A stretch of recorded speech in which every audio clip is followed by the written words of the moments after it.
It isn't often that we get to hear from actual Games Workshop designers about basically anything. But today what we have is Sam Pearson, ex-Games Workshop rules designer. Most notably, you'll know him from Age of Sigmar 3. You'll know him from Spearhead. He designed that. And more importantly for this channel, he designed Warcry. So he's put up a new video up on his YouTube. He hasn't worked at Games Workshop for around about 6 months or so at the time of me recording this. So he's put up a video basically saying how he designed Warcry. So what we're going to be doing today is I'm going to be playing that. We're not going to watch all of it, but we're going to watch bits of it, and I'm going to give my commentary. If he's looking from the back end, how we designed it, myself being immersed in Warcry for the last 3-4 years or so, I'm going to give my point of view from like the end user and how game design might have translated well or might not have translated well into the actual game of Warcry that we play today. One thing that I do want to say, check him out on YouTube. Big thank you to the guy for actually making his video in the first place for me to take a look at. SPGD, Sam Pearson Game Design is his YouTube handle. Go check him out. He's got some really interesting things about his time in Games Workshop and his philosophies behind game design. Give him a like, give him a subscribe, and hopefully we'll get some more stuff out of him in the future. If you're watching this and you are one of the 30% of people who's managed to make it more than 30 seconds into my video, which means you actually care what it's about. So if you want to see more videos like this, there are a couple of things that you can do. You can give me a like, you can give me a subscribe, put a comment down in the comment section below. Tell me what you think about the video itself. And if you want to give me some more support, you can come and join me on Discord. You can join my Patreon. You can join me as a channel member right here on YouTube. But for those of you who are already watching, a big thank you for myself. And let's get back to the video. Today's topic is one that is very dear to my heart, and that's Warcry. I was the lead designer of Warcry for the entirety of the first edition. I also led the design of the second edition of Warcry, so I did the core rules and I also did the starter set, and then I passed over the baton to another team. I grew up playing games like Necromunda and Mordheim, and for me, Necromunda in particular, I consider it my favourite Warhammer game of all time. So while I got to design the rules from the core book onwards for first edition, there was actually a whole chunk of design work that happened before that, and that's something we call R&D, or research and development. R&D is something done for all games and editions, and the goal is to put together a prototype and then present it to the studio management to get sign-off on it. The miniatures design studio came up with a different look and feel for these warbands, and they imagined a game for them of gladiatorial combat, which I think you can see in the look of the miniatures. Many of them are wielding gladiatorial weapons, and that's probably why none of them have shoes. So that was the initial scope of the game, a gladiatorial game where each warband hailed from a different one of the mortal realms. But by the time the R&D had started, the scope of the game had already been expanded. With the mega success of Kill Team's relaunch in 2018, it was decided that the scope of the game should encompass all of the Age of Sigmar factions, and that it should act as a gateway into the bigger Age of Sigmar game too. A decision like that is made by the management team and product developers, not by the rules writers. So I see lots of speculation on if that was a last-minute decision or not, but that's not the case. The other factions, things like the Stormcast Eternals, from very early on in the game's inception, it was decided that all of the Age of Sigmar factions would be part of the game. It was Right, I just want to stop here. What he's saying is actually 100% true. A lot of people say, oh, they should have just kept it with the Chaos Warbands. They should have expanded out more Chaos Warbands, stayed in the 8 points and done all of this kind of thing. Now, the 2018 version of Kill Team is like the version before the one that we have now. So it's very much you can basically take everything. Every faction was represented. There's got like a whole roster of things. There's points and you've got all this kind of stuff that you can bring. So I get how it's a management decision to want to have the rest of the Age of Sigmar factions represented in Warcry, because that, as Sam says, it's a good intro into Games Workshop if you can play on a much smaller scale on a much smaller thing. However, I don't necessarily think that landed as well as Games Workshop would have wanted. Something that I've been talking about a lot actually is how Warcry 1 was launched in August of 2019, and then by 2020, we're talking probably 6 to 8 months after that, we were basically in lockdown. So you got the Warcry 1 release, and then all of the additional stuff that was coming out for Warcry was coming down during lockdown, and Warcry 2 wasn't actually released until after lockdown had finished. So because of that, I think it's very easy for people to say, oh yeah, they did the chaos things and they just wanted a quick cash grab. They wanted to introduce all of these other factions, all of these other things in there just to be able to get the money from those other people because they didn't have faith in Warcry as a game. Now, as Sam said, from the initial design talks and the initial thinking about this, those warbands and those factions were actually in place right at the beginning and during design. We're talking probably a good 2-3 years before Warcry 1 was even released. So they were very much an integral part of the game, even though it looks like that they weren't actually, they were just bolt-ons, basically. Decided before any of the rules work had begun. But I do sympathise with some players who wished for a game that was focused on the Chaos warbands only. Not that I think it was the wrong decision to include the other warbands, but I can see the allure of a more focused game, and it's an interesting what if the game had stayed focused just on the Chaos warbands and maybe focused on gladiatorial combat as well. So on that point, my personal Warcry story is that Warcry 2 came out, and the only reason why I got into the game was because I was able to use like my existing Nighthaunt collection. I remember when Warcry 1 was released, I was thinking, okay, do I get into this? What do I do? And it was very much, you buy the box of stuff, and that's basically what you've got. I wasn't around during that time when those first few faction books were coming out with all those cards and all the additional stuff. I basically didn't play the game at that point.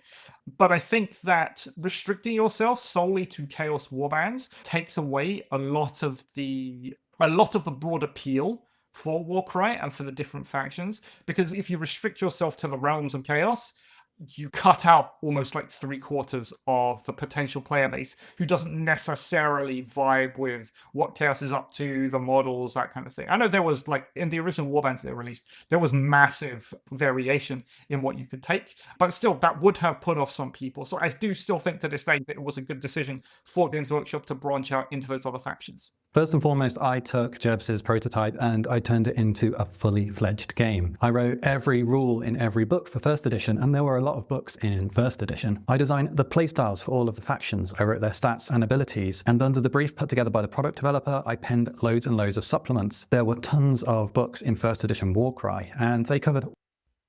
Yeah, so here it is, right? Like, a lot of this stuff, you look at Tournament of Champions down there, 2021, that would have been released in the middle of lockdown.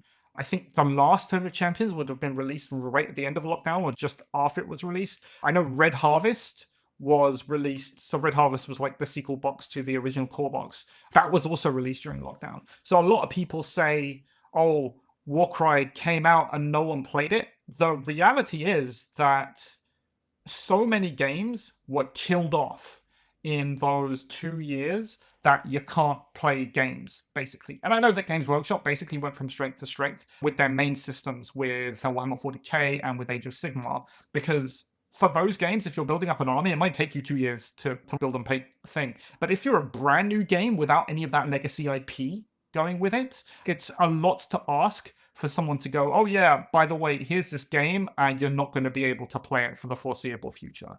So I can see why Warcry 1 especially fell off the radar. And then when they re-released Warcry in 2.0, some of that feeling that no one plays the game, no one wants to play the game, kind of hung over. And we're almost dealing with that ever since. One other thing that I do want to mention is that in a game where you basically have one person designing everything, so designing all the rules, designing all of the warbands, all of the abilities that they have, all of the factions, so basically everything for a game, you can have this situation where you're too close to the product, and so you can't really easily almost zoom out and then see the thing for its entirety, what it's doing. I think that's why you have a lot of warbands that basically function identically in terms of how they play in their playstyle. A lot of those original 1.0 warbands are basically the same warband, just like reskinned. You have a lot of abilities that are the same across a whole bunch of warbands, and there's like also a lot of redundancy built in there. Even within the same warband, a lot of the things are similar.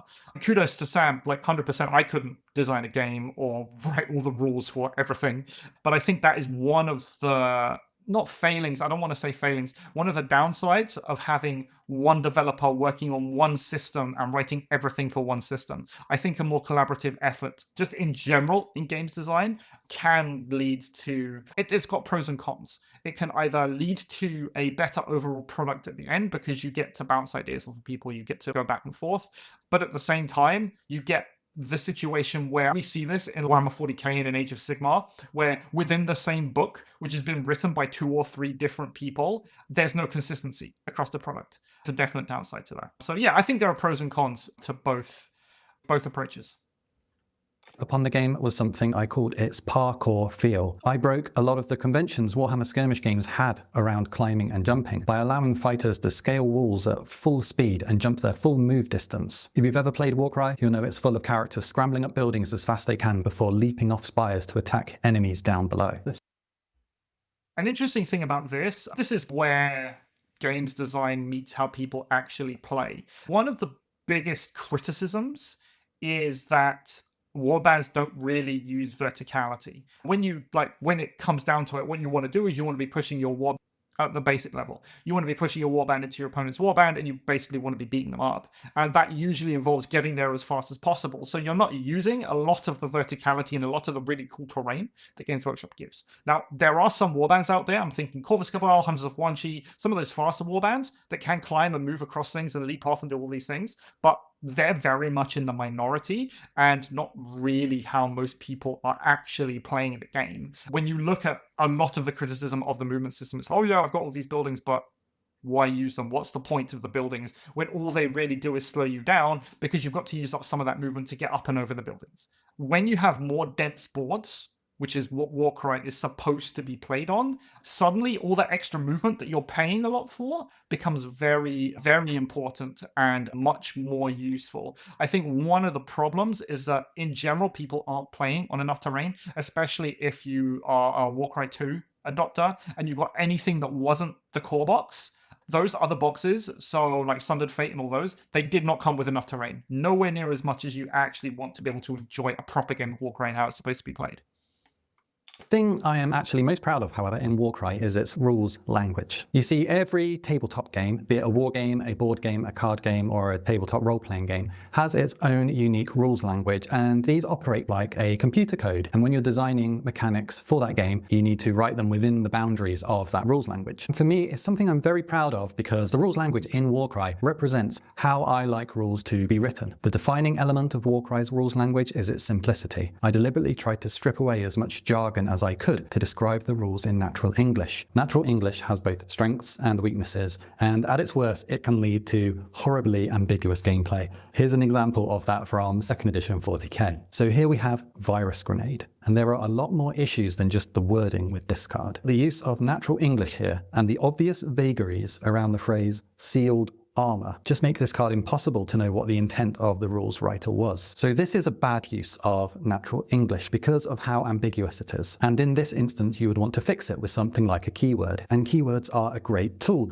Warcry uses a lot of keywords in the form of its rune marks, but keywords and jargon and other bits of rules legalese can be a double-edged sword in games design, because when you add too many, the text becomes too hard to pass, too difficult to read. Now, you do need to be careful with this sort of approach, but I think as long as natural English is applied in a consistent and unambiguous way, for me it is a superior way to writing rules over those that read like a legal document. So on this topic about natural English versus jargon and keywords and whatever, my personal feeling on this is that Warcry went too far in that direction.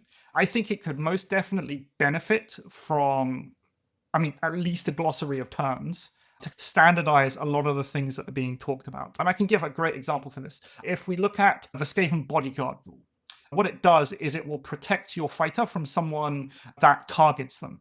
And it says, all right, they cannot be targeted, blah, blah, blah, blah, blah. So you ask yourself, okay, what does targeting mean? If I'm hit by an ability, does that mean that I am targeted if it's some kind of direct damage ability? If another ability, for example, requires you to choose an enemy fighter, is that targeting? Now, it turns out that in the rules, the only instance that the word target is mentioned is in the attacks section where you have to target an enemy fighter, and that's the only place that it's actually said. But there's, I feel, enough ambiguity in there to say, oh yeah, your special rule, your ability requires you to choose a guy, so you're targeting that guy. And that's where, if there was this glossary of terms saying, okay, target, what does targeting mean? When do you use targeting? Have it bold, slap it in the back. That can really clear up a lot of ambiguity in this kind of way of writing rules where you're using like simple or standard English. Because ultimately, standard English and simple English to one person might not mean single English to another person, especially when what you're doing is you're going to be translating this game into multiple languages. So whatever you write in English, for example, might not be the same as what you're writing in German or in Japanese or in Korean or whatever. So that's where a glossary of terms and commonly used phrases where it's, okay, if you use the word target, it means this. I think that's really where it would be very beneficial to the game overall. And I wish that he went a little bit further towards using different keywords and things. One of the things that he brought up was that you have rune mark. We've got the rune mark system, which determines what kind of abilities you have and also what kind of all the different associations between those abilities. So something might require you to target something with the warrior rune mark. And that's all fine, except when you realize that there are like 5 or 6 different skull with spiked rune marks and they all look the same.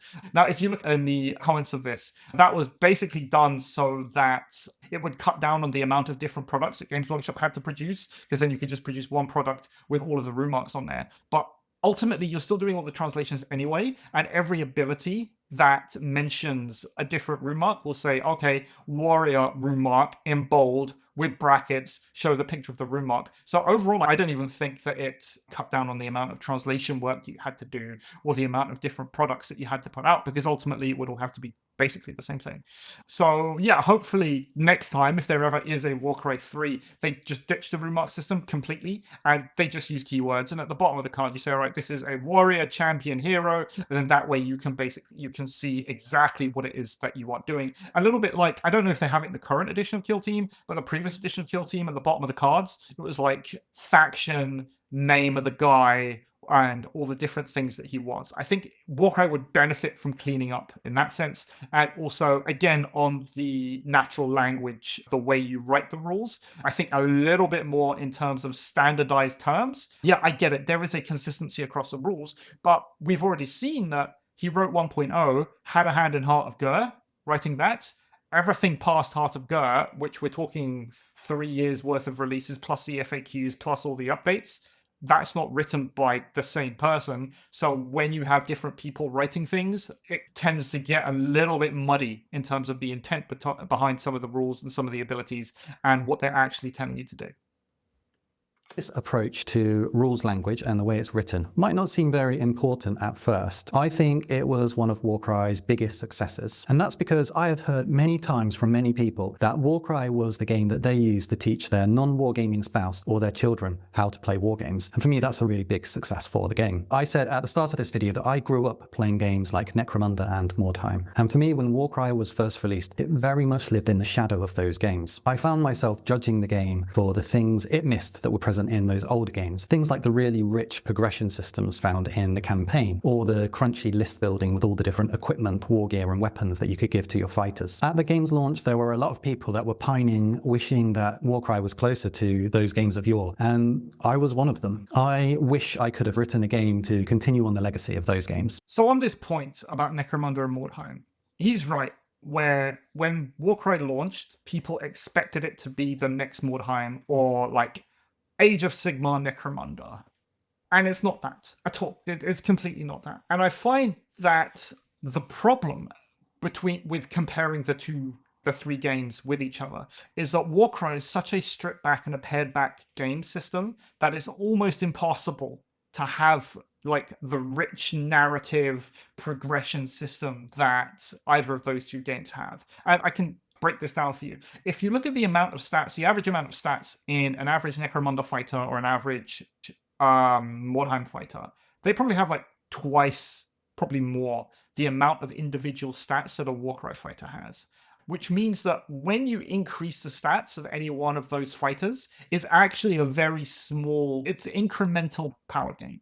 So if your weapon skill went from 3 to 4, for example, it's much less impactful than in Warcry if your strength goes from 3 to 4. So you've got that, which is one thing. Secondly, if you look at the actual rules, the rules framework that each of these games are sitting in, Necromunda and Mordheim are very complicated rule sets. They're very crunchy. They've got a lot of stuff going on. So even if you have a very good fighter, let's say you've got a shooter who hits on 2s, for example, in Necromunda. Yeah, he hits on 2s, but the reality is when he's actually playing a game is that he's going to be like -1 to hit for being at long range, -1 to hit for the enemy being in cover, probably an additional -1 to hit for like enemy gear or whatever the enemy is doing. So now he's hitting on 5s, and he's got to hit, and he's got to wound because it's a separate dice, and he's got to get past armor or any saves that the guy has. So what I'm trying to say is that the relative power level of fighters don't really translate across these games. Because in Warcry, all you're really doing is you roll your dice. If you hit, you do the damage. But there's all sorts of mechanics and all sorts of systems in those other 2 games that down and decrease the power level and decrease the impact that your big fighters can make. So when you combine this with a progression system, and this is really the problem, is that Warcry does not have the ability to have a progression system like those other games because of its pared back and its stripped down nature in terms of the gameplay and the stats and how the game plays. It cannot have a progression system like those games. You cannot have a way where you have different weapons all doing different things, all with different special abilities. That doesn't work in Warcry because the game itself does not support that. And that's one of the things that's actually missing in Warcry from those other 2 games. So you'll have your base fighter, and then you add weapons onto them, you add armor onto them, you add equipment onto them. Warcry doesn't have that. It's just got, okay, fighter with longsword, fighter with spear, fighter with axe. If they progress through the campaign, they might get an item or a weapon or something that increases their stats. But that's basically the only place they're going. Sure, there might be some items that give additional abilities, but you're not going to have the same depth of here's 100 items that you can pick all for different points values. And that was a real problem for people who, on launch, expected Warcry to be Mordheim, and it was not. Now, I've gone on record as saying that Mordheim itself, if you go back and play the original Mordheim game, it's a mess. It's clunky and it's all over the place. But what Mordheim was good at was the setting and making you feel like your fighters were yours. You designed your fighters. You named all of your fighters. They were going to all progress individually. I might have had a fighter that had his hand blown off and now he can't use 2-handed weapons. I think that put a lot of people off of the game who just expected one thing and they delivered another. Now, what Games Workshop delivered was arguably one of the tightest rule sets that they've ever produced. It's streamlined and it's elegant and it's fantastic, but it is not an in-depth narrative game. And I think people have a hard time wrestling with that fact that it was sold as this narrative game, but in effect, it's actually not. As time went on, I started to see the game in a different light. I think the elegance and simplicity of the game's design started to win over a lot of people, and I started to hear about that more and more. Inside the company, it became the favorite game of miniature designers. They ran massive campaigns of it, which was really cool to see. All right, I want to quickly finish by talking about the second edition of Warcry. So when it came time to design the second edition of the game, I was still the lead designer, but this time only for the core book and the starter set, so everything that came in that box. So the 2 warbands, the book Rotten Ruin, the core book. From the compendium onwards, it was handed over to another team that took over the writing duties, and they've been carrying that baton ever since, doing a stellar job. For the second edition of the game, I didn't want to change the core rules much, so I did the lightest touch possible, which was adding in the reaction system. What I really wanted to address in the game was its campaign system. So I built a new campaign system for it from the ground up to live up to the heights of Necromunda and Mordheim. Warcry 2nd Edition's campaign system is one full of territory tables, exploration roles, and newer innovations such as the campaign arcs, which I spoke on briefly in my video on Inquisitor. During the campaign, you are able to set up your encampment for your warband in various locations around it. Now, every warband starts the campaign outside the Gnarlwood on its outskirts, but once the campaign is underway, in the aftermath of each battle, you make exploration rolls to start exploring it. Sometimes your warriors return with treasure or items, sometimes a mishap befalls them, and sometimes they find a territory for you to move your encampment to with a whole host of bonuses. At the same time, you can embark on quests, where you complete them by doing certain things in battle and are rewarded with a magic item. There's also Like, just going back to this is basically what I was saying. Like, the campaign system, you can have an extremely well-written campaign where you've got all your battles, all the different things that you're doing, and that's all wonderful. But if the progression system is lacking, It's very difficult to do a full-blown progression system unless you are redesigning it and saying, okay, if I'm playing my warband, I have a basic profile, which is my guy with no items, and then you pay points to give different like weapons, which will change his profile. That's a way to do it, but you have to design the game from the ground up to have that kind of system. And even then, people are going to like math hammer their way through it, and they'll brute force it, and they'll figure out what the best things are. But let's just look at a couple of gifts from the Dark Gods here. All of these are wildly powerful abilities that would be the equivalent of endgame items in any other war game. But in Warcry, they have much more impact than you would normally have. And the problem, if you've ever played a campaign of Warcry, is that it can't really go on for more than like half a dozen games or so, because by the end of it, you've piled all the gifts onto your hero, and he's this crazy combat monster, and he'll basically win games for you. And it's not really compelling gameplay after that point.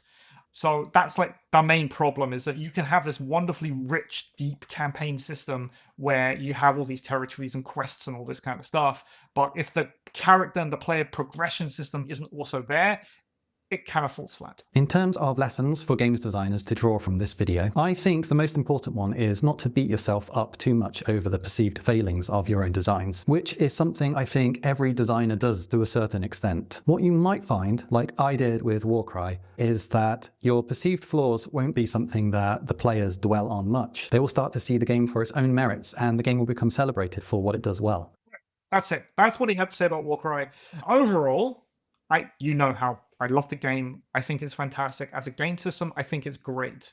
I don't think he should be too harsh on himself about the failings. Again, like Mordheim and Necromunda, it's a very specific kind of game, and it appeals to a very specific kind of person.